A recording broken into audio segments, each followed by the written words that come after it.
You can do some golf picks from the week. Cole, you don't play Lakeside though, do you? Because you leave for your trip. Yeah. Play Humboldt.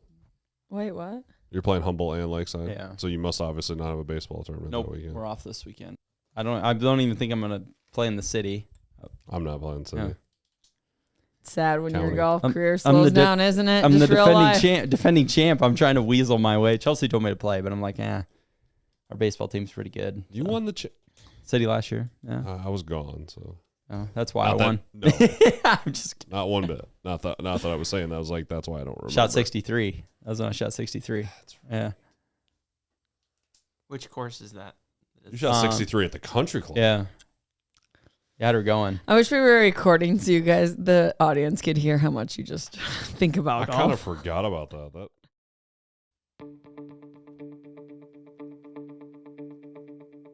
Welcome to How to Money with Cole and Cole. I'm Cole. And I'm Cole. We coach people every day on their money and how to plan for the future. As financial advisors, we're here to have an honest conversation on investing, retirement, and everything in between.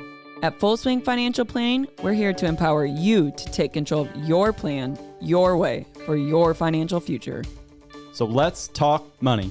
And sports. Welcome back to How to Money with Cole and Cole. I am laughing because I wish if you guys can go on YouTube and watch these two pointing and fake shooting and all the things. Like a couple of ballers here. And sitting. sports. And sports. Do you think if we played one-on-one again, you would shove me like Clark got shoved? Because Oh, you would God. be so She comes out of the gate with this. You This is guys what she told me comes to out of bring the gate with. energy. I can tell you I'm going inside a lot more. I'm going down low and using my strength against you. Shoulder. I shot way too much jump shots because I was tired. Jump shot. Yeah, I was too tired. But Welcome. anyway, yeah. Welcome, gentlemen. Well, seriously, though, welcome back. I'm your host, Bailey Ashbrook, Full Swing Financial Planning with the two best Coles in the whole world. I don't know about that. That's nice. of you. Bailey, you're speaking too high of praise today. That's nice. I felt nice Uh-oh. today. Caleb's got a mic today. Oh, yeah, Watch yeah. out. You know other Coles? I only know these Coles. I actually don't. I can't think of any other. I went to goals, school so- with another Cole J. Did you? So, Oh, yeah, really? Cole, C-O-L-E-J. I went to another school Yeah. with another Bailey O'Brien. I went to That's school with a crazy. Caleb W. He was my age too, Yeah. so we were in the same class. Mm. That was interesting. It's funny how names are kind of popular at times, sometimes in generations. So Yes. And I feel like our kids are all named very different. Like, you know what I mean? yeah, They we're in are, that very yeah. unique. I feel like there's a lot Yeah. of unique names going on right now in the world. Like, you got David and Joseph. Yeah, I've got 3 traditional names and then one that's not really that. Yeah. Etta's an old traditional name, but yeah. I have Daymac. Like, what is that? Well, It's a baseball player, if Yeah. you're wondering. hmm Collins and Camden. NBA Finals. Who do you guys got? well, it's your Celtics Yeah, I'm just against the Mavs. Maps are the five seed. weren't Yeah, they? Five yeah. seed. Celtics have been the best team all year, I think. In Porzingis coming back, they are going to be tough to beat. I told my son, who's 14, and he thinks Luka is like the best thing since sliced bread, and I'm like, dude, I think the Celtics win in 4 or 5. Yeah, I do said, too. Luka is like, He's cool, though. it's weird because he doesn't have like this like super twitch fast, but he's so good and he scores like 35 points and you're like, oh my God. how'd he Even if score? you look at him, you're not like, wow, he's so But he's athletic. looking. he's 6'7" though. He was sitting next to Travis Kelce. And Travis Kelce looked like a baby next to him. And Oh, I didn't really? realize how big Luka is. And those guys are just so big. You don't realize unless they get When next to they're a on TV. normal, like Travis Kelce's a big human being and he like dwarfed him. Yeah. I also love that Luka like doesn't appear to care about his like physical fitness. Like No, he he's looks like got a- he's looks like a overweight. dad. He was drinking a beer and someone there was a camera on him and you saw someone take the beer out of his hand because he was like getting filmed and they took the beer and he was just drinking a beer with his dad And he after has one of the this- games. The look on his face is like it's like you took chocolate from a Yeah, he kid or was like- something. Yeah. You know, but that's awesome. Though. Between him and Jokic, it's like Yeah, I know. 2 of the top like probably 5 players in the league are these big giant white guys that can't barely move. Yeah, and they don't look like they beat, but they're just crafty, like footwork Can and everything. shoot. Yeah, can shoot. So you amazing. can shoot, you can play. These guys are so good, man, on But- all levels. I think the best player in the league is Jason Tatum, and he is. He's dominating the playoffs. Gorgeous Did man. you realize this? He plays like a guard, right? He's 6'8". That's so Joseph told me the other day, he's like, he's their power forward. I'm like, no, he's not. He's listed as their power forward. He's 6'8". He brings the ball down the court some of the time. I mean, he's handles like the ball. LeBron. He's These mostly. guys are all handling so the ball. tall. Yeah, they're unreal. That's why your career just didn't go very far. Yeah, 6'2", Height- 6'2", height issues. 6'2", slow, little chubby, not doing very well. No. I better stick to golf, and I'm very below average on that too. So. Right. Okay, I got to reel it in. Yep. Okay, let's get into it. So I found this very interesting. A recent study from Wall Street Journal found that 76% of Gen Zers are learning about personal finance from TikTok, YouTube, and the internet. So Caleb, that's you. Yes, that's me. That's ages 12 to 27. So it's basically 27 years or younger. Mm-hmm. Yep. So. Anyone born between 1997 and 2012 is Gen Z. There you go. Which I find is very interesting because I feel like 18, 19, 20 is when you really start learning about personal finance, or college when you have to take responsibility of that. So today we're going to talk about the top financial tips you'll likely find on Google and what we think about them. You know what the funny thing about that is? My son is in the same category as Caleb. Yeah. That's awesome. He was born in 2009. Not to make you feel old, Cole. Yeah. So, Caleb, have you learned any financial literacy topics from one of those platforms? I couldn't name like specifically, but probably. You've like Googled something. Yeah. I would say I've ran across a lot of stuff. I'm not on TikTok, but I would say a lot of the shorts or YouTube. I've YouTubed a lot of things on, different real estate, terminology or strategies, things there. But I can see that.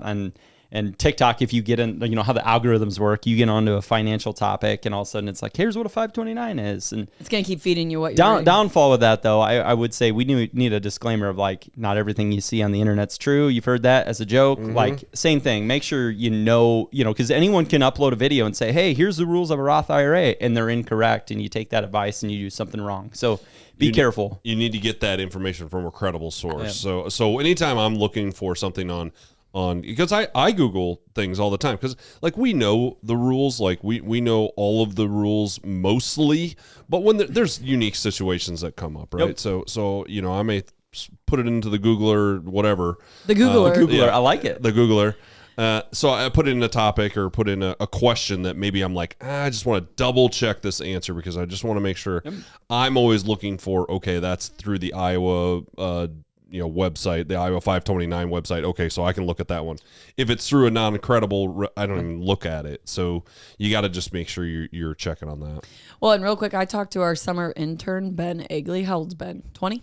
So he's going to be a junior in college. He's a Gen Zer. He's interested in finance. That's why he's working with us, obviously. But he has told me like he has friends that they're all getting advice on TikTok and they're applying that like crypto, whatever it may be. But it's interesting. He's you're seeing the the GameStop stuff yes. going again, kind of right now with that the Roaring Kitty guy or whatever, and that's all through social media, like Reddit, social media. I mean, that's crazy how the impact and reach that those tools have. Yeah, AI, it's changing everything. So let's get into these financial tips. Okay, what do you think number one tip was from Google?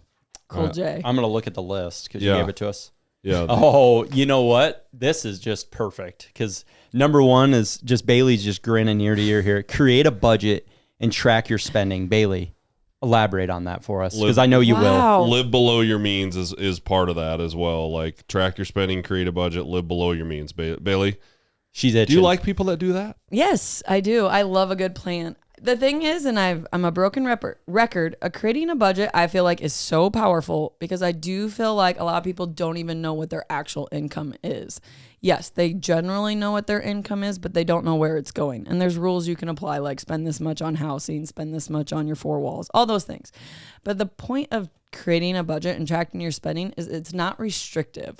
I think it's actually very empowering because when you're like, do I want to make more money? Am I making enough money? Am I spending what I'm actually making or more? And am I paying myself first?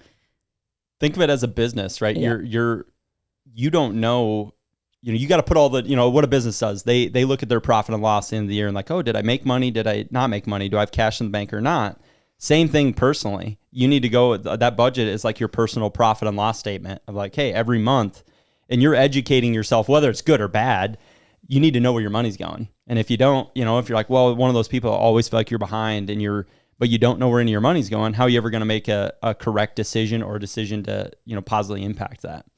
You need to find a way to get ahead, and tracking your spending is a way to do that. Is like if you track your spending and all of a sudden you're spending $2,000 a month on groceries or going out to eat, you can go, oh, wow, yes. Maybe we should not go out to eat every other day or go get DoorDash every Or day. Stella. You guys, I want to just like pull the room a little bit, you Caleb including, but have you guys, I know we went through this inflationary period, but can you believe when you go, and I hate eating fast food, but I love Chick-fil-A, but just seeing how much it costs to just like by yourself. Yes. Like it's almost $20. You go anywhere, you can't get, and this is an Iowa, I'm sure you get in, some people live in the cities or Chicago, like, hey, that's cheap, but you guys feel that? It's like Yes. crazy. I'm like, or you bring a kid to Chick-fil-A, your kids, and it's $80. I can't imagine you guys have more kids. So No, it's expensive. You're going out, and I can always tell when people don't budget because I hear this a lot. Well, it's just as expensive to eat out as to go buy groceries. And when I hear that, I instantly go, you do not budget, because I am a budget Nazi, and it's not like it's a bad thing. I just like, it's a control thing for me. I can tell when I'm spending more on out to eat and groceries, and you can tell the difference of like, hey, I just went crazy this month. go, if you want to make yourself sick, go put, say you're someone who works out on the road every day, and you're like, hey, whether I make my lunch or spend $20 a day, 5 days a week, 48 weeks, say you work 48 weeks a year, go and put that number in, in an investment calculator. Say you're putting $20 into an investment at 5%, 6% return. You'll make yourself sick over 10 years, the difference of that money, of where it goes. And people don't realize it's $20. It's kind of out of sight, out of mind, but that $20 is $100. All of a sudden a week, it's $500 a month, really quick. And the thing, I just want to go back to this, and this is why I do like this number one tip, and I know there's statistics about it, but if you budget your money, that's how you allow yourself to make sure you have enough, like in an emergency fund. That's how you know you have enough, that you're investing enough. Like you can literally see the number. Okay, I'm putting 15% of my income away, or whatever it may be. And that powerful tool of just being like, okay, this money is going here to savings. This money is going to here investing. I can enjoy this much. This much is to groceries. It just like is liberating to know you're covering all of it. And I feel like when you don't look at it is when you just, things unintentionally become, you're not investing enough. And then all of a sudden you hit 55 and you're like, shoot, I should have been saving more. Far too many people don't have an emergency fund. I think it's scary. And there's statistics on that too out there of how many people can't go 2 weeks without a paycheck and can't pay their bills. So very scary. Yeah. Yeah, and I think even more than just budgeting, the live below your means, you're not going to know if you're living below your means unless you track your expenses and you know what you make. I mean, how many people do we run into that I'm like, what is your, like, how much do you make in a year? And they're like, I have no idea. Yeah. And you're like, well, okay, do you have like a pay stub? And we have to calculate it for them. They have no idea what they make. And I'm like, how do you know what to spend if you don't know what you make and what you bring home? So the living below your means, because what people end up doing is they buy that extra thing that they don't necessarily need. They accumulate debt at a point where they can't afford it. So you got to know where you're at as far as not only your budget, but tracking what you spend and what you make. And I think when people hear that living below your means, they think of it as like a negative, like, oh, yeah, I can't live as large as Cole, or, you know what I mean? I can't live as large as Caleb, or whoever it may be. Cause you guys probably don't get this as much, but I have so many female friends my age are like, how do you think they can afford to go on all those trips? How do you think that family can afford all those clothes for their kids? And I always go, they might not be able to, and you don't know that. And I would never assume they can afford that. Like, and if they can, that's awesome. Good for them, but worry about what you're doing. And you were kind of talking about this off air. Some people think like, okay, I'm only gonna make $60,000 a year. That's all I'm gonna make. That's all I can spend. Where that's like budgeting and living, but it's not a limitation. It's just understanding how much you're making and where you can spend it. And do you want to go make more money? Because there are ways to make more money. Like, I think people think it's limiting you when it's really expanding you and you're expanding. Kind of carrying back to the TikTok social media lifestyle stuff, right? And I've said this many times on the podcast, but be careful when you're benchmarking yourself to your peers. Or now it's great to have a benchmark, but you don't know their situation, right? You don't know who has every single asset they have has, maxed out debt on it. But yeah, they got a nice car and they got a nice house and this, but they're not able to save any month. And that's a good start. If you're like, hey, I'm not saving anything every month, and I feel like my checking account's maybe just breaking even, you're probably living above your means at that point based on your income. If you're not able to save anything every month, you better start there. Yeah, you can better earn more money. You can drive a Porsche all you want, but if you don't have $10 to put gas in the tank, it's not going very far, right? I mean, And there might be people that just have better situations because they do make more money, and that's okay. That's Yes. not a benchmark of success. Like, it's just taking care of yourself so you can take care of yourself when it comes to retirement. Like, you know what I mean? Like, I think people do that. So, Cole, maybe explain what is pay yourself first. That is the next advice Google says, and that kind of ties in. And I think that ties into a couple of things that you've said. Pay yourself first, build an emergency fund, invest for the long term. So in your budget, you should put in these things. So in your budget should not just be groceries, house, car. You should put in retirement because you want to retire someday, right? You should put in, if you don't have an emergency savings, you should put in savings. You should put in the long-term investments as far as retirement or something that's not retirement. If you want to buy a house in 10 years, you should do a long-term investment. So all that stuff should be built into your budget along with living below your means. So you can do those things in the future and not have to worry about it. Mm-hmm. I always think this, like when you can look at like an hourly thing. When you go to work for the week, the first how many X hours, keep that money. That's your money, save it, set it aside. And the rest of the week you're working towards all those other things. Like it's just breaking down which numbers need to go there.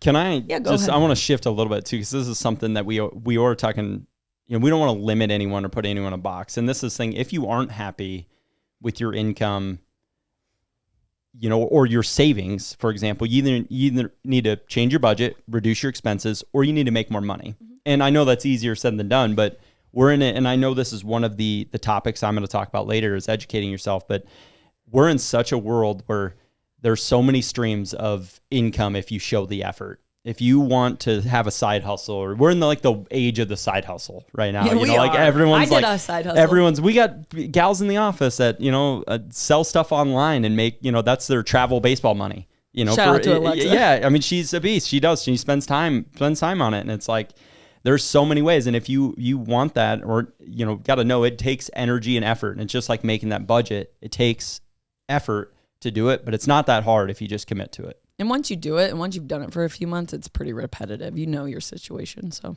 all right, Bailey, let's talk about the next one on the list here. Paying down high interest debt. Very important for people that want to get ahead. So talk a little bit about strategies and way people can go about that. Yeah, I think the high interest debt, it just really weighs heavy on people. Obviously, it's continuing. You can't get ahead of that payment. You can't get that payment down, whether it be a credit card or student loan debt. If you're just making that minimum payment, or you're skipping those payments, that balance is just growing. I actually had a lady, and I won't name her, she came in the other day.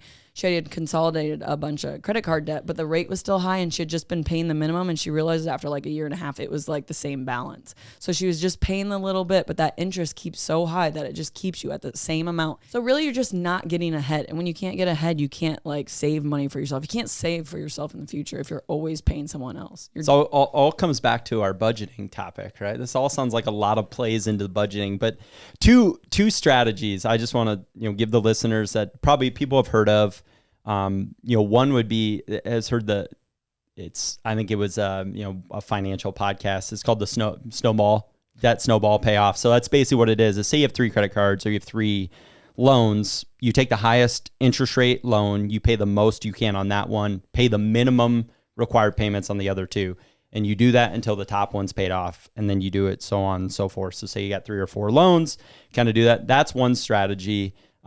Very simple. Anyone can do. The downfall is if you're not, you still got to have the income, to try to pay more than the minimum balances. And I think we're in that, we're talking to a lot of people who can only make the minimum payments. And that's where, we really got to maybe find some other expenses to cut out at that point that are maybe discretionary expenses. Another strategy on more specific to credit cards, and they're still out there. They're not as relevant now because interest rates have gone up, but balance transfers, 0% interest balance transfers.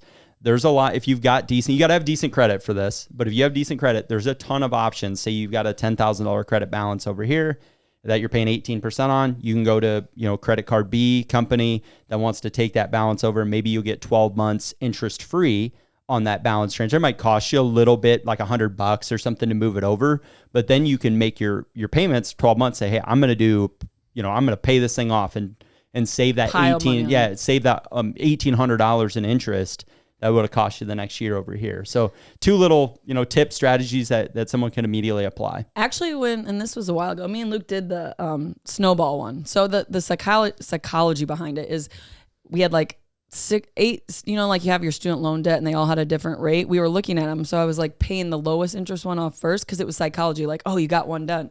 So then I took all the money I was putting on that one because I'd put the minimums. Then I would add to the second one. And it just like is this snowball effect. You're like, oh, I'm paying these all off because I'm taking all the money from the ones below. Does that make sense? Yeah. You said it the opposite way, but you were paying out the high interest debt first. No. Nope. She was talking about she did it the opposite So way. she personally did it the opposite of what he was There doing. are, you don't Avalanche, have you to, did that, you don't have to do it that way. It was just, There's 2 different You ways. did reverse snowman. Yeah. But because I read there's psychology on it, like the people who are paying, it's harder, and there's different ways, different personalities. You were saying the paying off the smallest loan, not the interest, which it's just a different strategy. But Yep. So like if we had a $2,000, when I would take that money and then apply it to the next loan, and you could feel this momentum. And I think people kind of get stuck again. Oh, we only make this amount of money. I had been working a side hustle, actually. It's so funny when I look back at it because I would never work it now today, but I was selling vitamins on the side. I made like 1 year, I made like 40,000 doing it. And it was just like, that's what we applied to it. pyramid scheme. No. Yeah. No, but it wasn't something I was like, wow, this is not easy, but I'm working hard and it's helping. And it was such a short period of my life where I did that scenario that now I look back, I'm like, oh, that was so worth it. It was a year I worked a side gig and now I don't, you know what I mean? It was just, I think people realize the momentum they can get in their scenario going forward. So, it's gratifying for people, even me, personally, when you do, free yourself up, like student loans specifically, and there's all different types out there, but you can see when people get those student loans paid off or anyone's like, oh, I just made my last student, like, it's like, thank God, I got that done. So it's always definitely feels gratifying. better when you don't feel like you're tied to something or someone else or a company that you owe money to. So This podcast is produced by Spin Market and Digital. Located in Fort Dodge, Iowa, Spin Market's highly skilled team can help you increase your market by updating your website, improving SEO, designing advertisements, and producing podcasts that will grab the attention of your market. Contact Spin Market today for all your digital marketing needs at digitalagent@spinmarket.com or call us at 515-302-8026. And to learn more, visit our website at www.spinmarket.com. That's digitalagent@spinmarket.com or 515-302-8026 or visit our website www.spinmarket.com.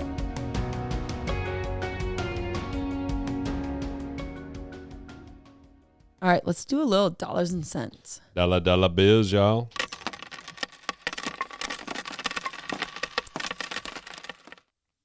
What is a stock split? That's what we're going to talk about today, right? We got NVIDIA. NVIDIA's on the news right now. I just looked up this morning. Their market cap currently is $2.8 trillion. They're the 3rd largest company in the world behind Apple and Microsoft, or Microsoft's number 1, Apple's number 2. Oh. Amazing. But they announced a 10-for-1 stock split. And I just want to, I think a lot of people will know what this is, but I was talking about this off air and Kim was like, I don't know what a stock split is. And You said how many people would know, and Caleb's like, I don't know. yeah, I was thinking more, but maybe not. But what a stock split is it's basically, and we'll use NVIDIA's example. They're doing a 10-for-1, I think, on June 6th. So if you own 1 share of NVIDIA, you're going to end up with 10 shares after the stock split. So if you owned 100 shares, you'd end up with 1,000 if that's what you had in that scenario. Now, what the price does, the price gets divided by 10.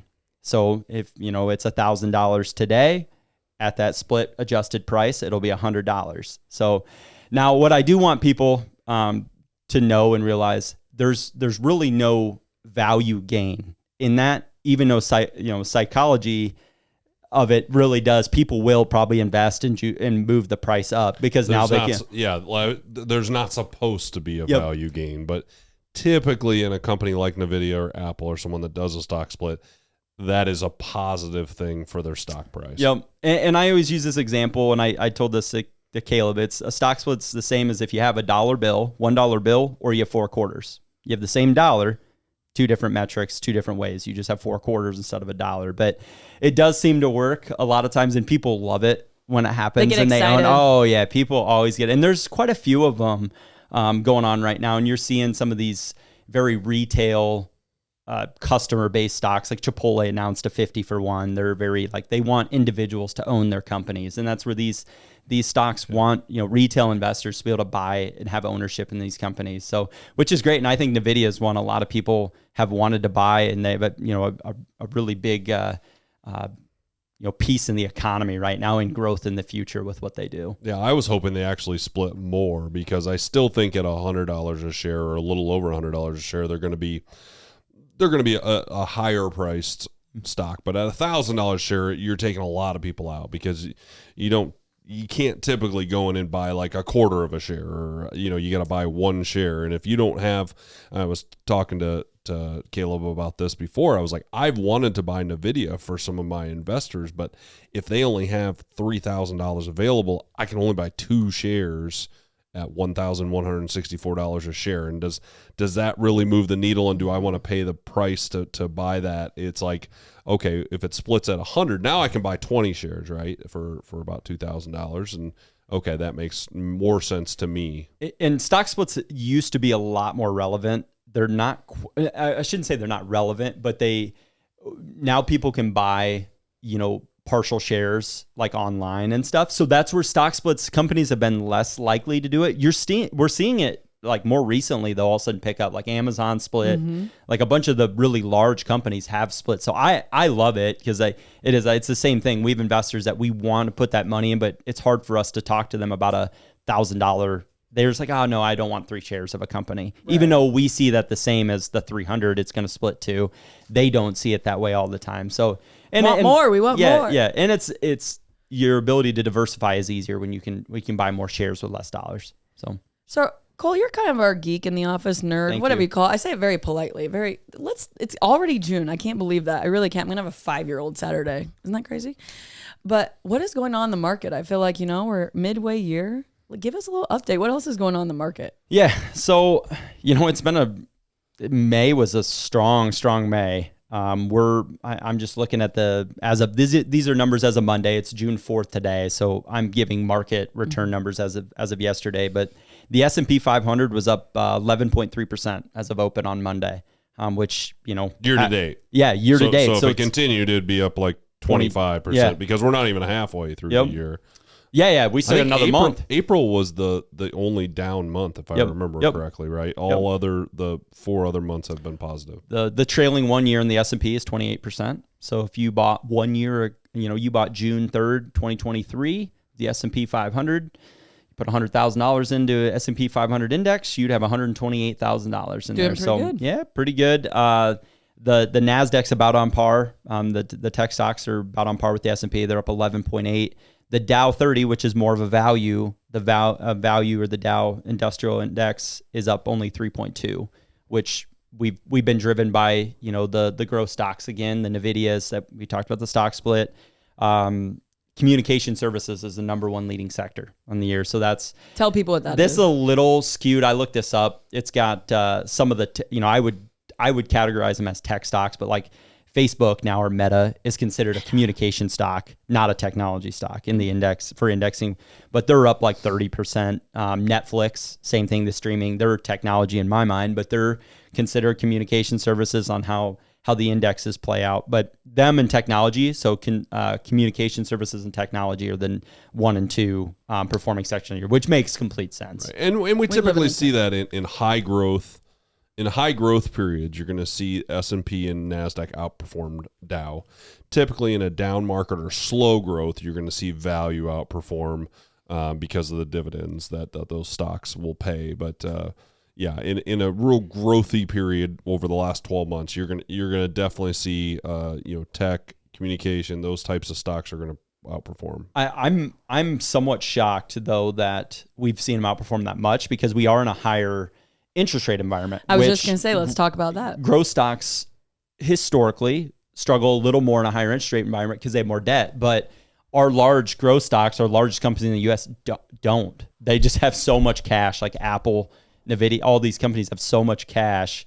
But I do think if rates do stay somewhat higher, even if they get cut, I do think we'll see that where that like the Dow index kind of comes back a little bit more, where the companies are more value, that have more cash, that pay a dividend, those things will kind of ratchet back, or the pendulum will swing back to where they're a little more in favor. But right now it's kind of growth, foot on the pedal, and you want to own the large, 5-6 companies right now. If you own them, you're doing pretty well, and if you don't, you're probably lagging pretty heavy. Yeah. So to piggyback on the interest rates, I think we should give a shout out to Brady Hay that earlier this year when we had him on. Shout out Brady. He said I'm on the boat of rates longer or higher for longer. And I jumped on that a little bit after that. But I think that rates are here to stay. Yeah. If we sucks for Brady. Right. For the mortgage industry. For the mortgage industry, it does. And for people that are looking to move or looking to buy for the first time. Or second time. Yeah. Or second time. It does stink, but we also know that these rates are more normalized than they were 4 or 5 years ago, 3 or 4 years ago when it was 2%. People are borrowing at 2-3%. But I also think there will be a small decrease later this year to try to uptick the market towards the election. So they're talking about a September rate cut, but it's going to be a small. I mean, so small. This is a little economics lesson, but this is exactly what the Fed is trying to do by getting rates to this point. They're someone like Caleb was talking about moving houses off mic, and he's like, well, the cost, with the new rates or just things, just in there's other situations there, but they're wanting to slow some of those decision makings of buying out there to one, control inflation a little bit, right, and get some of the prices to come down a little. And we've seen it a little bit. Housing is pulled back. It's definitely in commercial real estate, big time. We've seen, and even I look at Arizona, different markets, and you'll see there's price cuts on houses, especially in big metropolitan areas. And then used cars and new cars. We've seen that kind of come a little bit more to reality. Yeah, and there's cars in the parking lot. You can just gauge. You looked a year and a half ago, there was like no cars in a lot of these. It was weird in these parking lots. You're like, where are all the cars? And now they're full again, and you're seeing prices come back down. Now they're not back to, unfortunately they never revert back to like pre-COVID or whatever it is. But we are seeing that, and that is really what the Federal Reserve wanted to do, of trying to control inflation. They've accomplished what they wanted to do. I wish they wouldn't have raised rates so fast. Agreed. And shocked the market and made things, because if they would have done it slowly, I think they would have accomplished the same thing. But here we are. People should be happy. I shouldn't say happy. No one's happy with higher interest rates, but I will say we were so low historically. 2 years ago or whatever it was, and they started the hike, the increasing cycle. We didn't really have a lot of tools if the economy really faltered and fell off or went into a deep recession. We were really, really kind of like, hey, there's not a lot the Federal Reserve would have been able to do other than trying to issue dollars.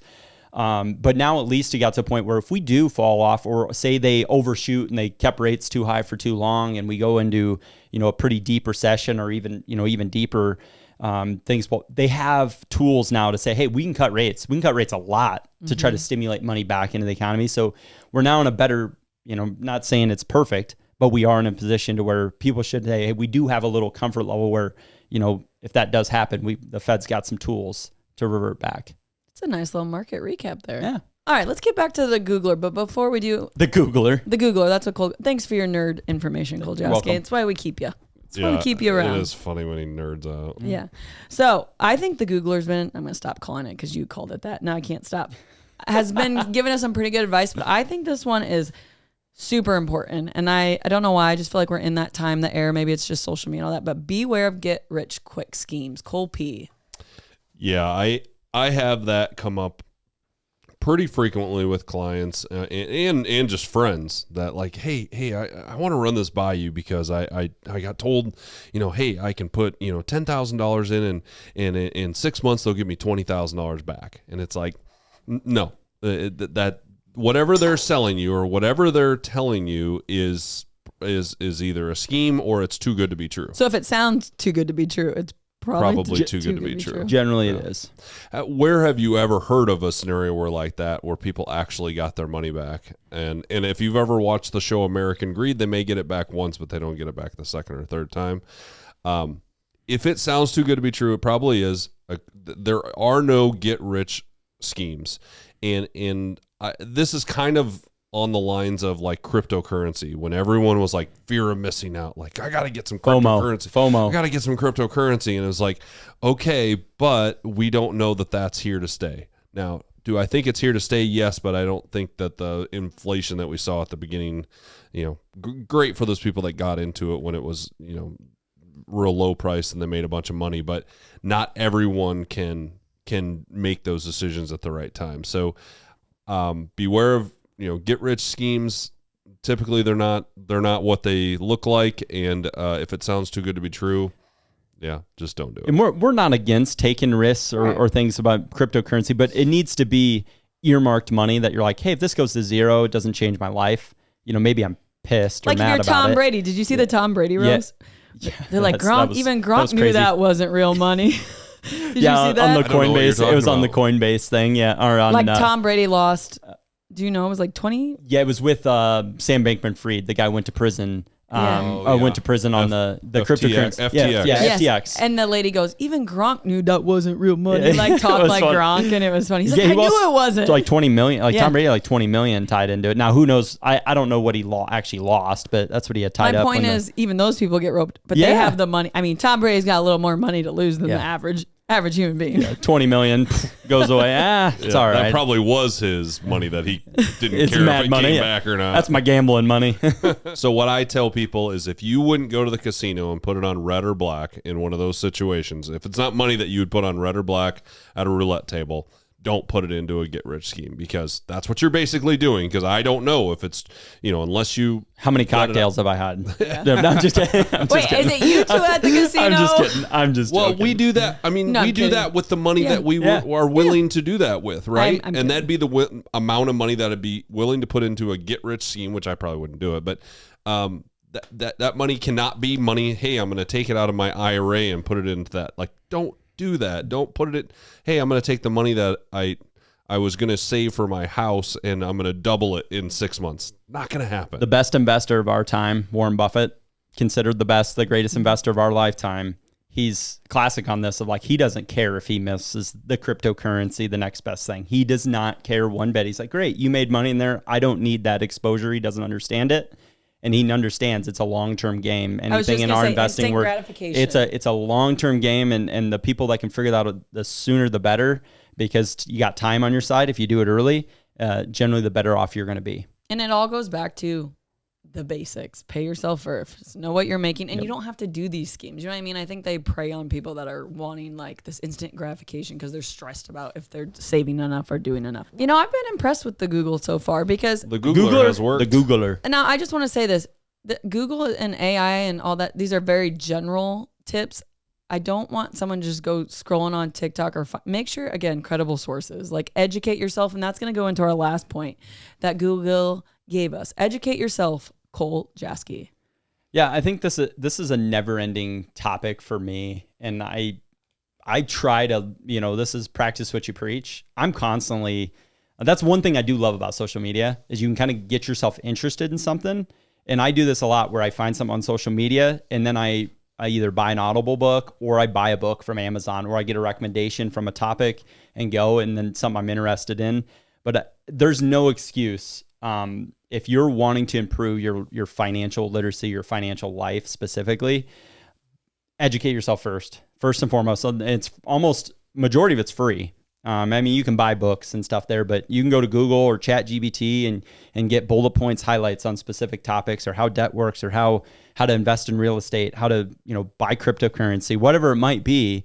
But that's something that I think everyone should be doing is continuously educating yourself. And we're in an ever-changing landscape. So there's new investments, new ideas, there's regulation change. So staying up to date with what you're doing, but kind of preaching a little bit there. But I do think that's a great one and one that doesn't matter where you're at in your financial life. It applies to you. And then that isn't a good point that you made is like everything changes. Like the rules that were rules 10 years ago, most of the rules on almost all types of investments have changed over that time period, over the last 10 years. New regulations. So educate yourself, and also I think the importance of having someone you trust, like a financial advisor, that if you don't feel like you have time to educate yourself, have someone that's educated that does that as their job, that they can advise you on how to go about it. Because just like I don't want to keep myself up on plumbing regulations, I want to hire a plumber to do my plumbing. So some people that are plumbers or whatever they are, doesn't really matter. They want to hire a financial advisor. They don't want to speak that language. They don't want to educate themselves. But you gotta have someone that you trust with your finances to do that. I think that's a great point, Cole. Like, go to someone you trust and know. Like, don't just seek out information on the internet and just think, okay, this is what it is. Go talk to someone. And also personal finance, I think, educating yourself. I think people think it's like a numbers thing. If I don't understand math, I don't understand personal finance. I hear that all the time. Like, I'm not good at math. I'm like, it's really not a math problem. Yes, you want to take your income in mind, but it's organizing your money. It's being in control of your money. You know what I mean? It's just more of knowing what's going on with your situation so you can put it in the right places. And I can't remember who said it, but he said, why do you own this? What was that quote? Like, know why you own something. What is it doing for you? If you own an investment, and this is something I asked, is like, do you know why you own that? And you don't need to know it perfectly. You're like, hey, it's great for my long-term goals. Good. That's a good reason. Or you're like, oh, I have no idea. I don't even know what it is. It's probably something you at least should know a little bit about it. You don't need to know, you don't need to be the expert. The 2023 revenue of it, but it's, you just got to have an idea of why you own or what type of account, why you have those accounts. Yeah, and typically what a financial advisor does, or at least I do in a meeting, is we're going to have a list of your accounts, what the balances are, what the historical returns over the last, 3 to 6 to 12 months. And then we're going to go through those accounts and educate you, or remind you why you empower you. Remind is a good way. I will say this is your income annuity. This is your investments. This is our, I like to call it oh crap money. Like this is our oh crap money. When crap hits the fan, this is where we're going to take money from. This is our, so we go through your accounts and tell you or remind you about what those are, because people do. That they don't look at their accounts every day. They do forget, and they're not sure exactly why we have different investments. But if you have someone to educate you why, that's a great thing. Comes down to that. If you understand a little bit of the why, yes, it'll help you stay disciplined in the tougher times for the long term, right? Understand, hey, this is why I own this. This is for 20 years from now or 5 years. This is from why now. I'm doing it this Or way. might be in it, and it helps that discipline long term. Awesome. Well, thanks, guys. Yeah. The game isn't over till the clock says 0. Paul Pierce. Go Celtics. Go Cubs. Go Celtics. You've been listening to How to Money with Cole and Cole, the podcast of Full Swing Financial Planning. To learn more, visit their website at www.fullswingfinancial.com and follow them on Facebook and LinkedIn. For now, I'm Cole. I'm Bailey. And I'm Cole. And we'll see you on the greens. 4. Securities and advisory services offered through LPL Financial, a registered investment advisor, member FINRA, SIPC.